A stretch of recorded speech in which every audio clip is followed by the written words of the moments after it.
घूर घूर के ऐसे कानी हारता रह लड़की नहीं खा देख ले कि आँख हारता रह। अरे तोरा लेखन नहीं देखले हो। घूर घूर के ऐसे कानी हारता रह लड़की नहीं खा देख ले कि आँख हारता रह। रूपा हमार का टच करता। सुना ना उठा ललिया से ओढ़निया तोहर मैच करता। उठा ललिया से ओढ़निया तोहर मैच करता। उठा ललिया से ओढ़निया तोहर मैच करता। उठा ललिया से ओढ़निया तोहर मैच करता।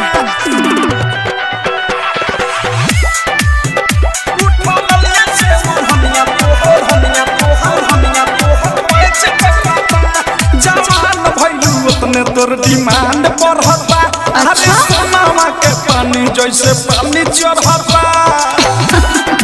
अरे तो का दिक्कत बा कि नहीं कुछ अभी कांच बानी कली फेरा में जब पड़ो ना तो मोतिया बिना ढाली दिला बसा दिल बना ही कांच करता। लागत कि जान ले के रहो।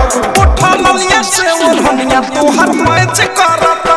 उठा ललिया से ओढ़निया तोहर मैच करता।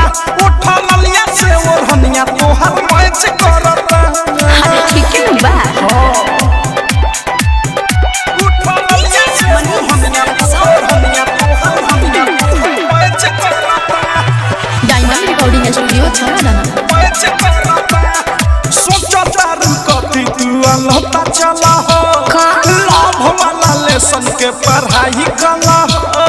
देखा आलतू फालतू बात मत बोला। तोहरा के देख के छटक जाता। देवी अवधेश फेस देखी चला लाचा बीक की विशाल बच्चा चाहे से तू बाचा अनुराग बादशाह नहीं बच करता। अरे गजबे के मैच करता।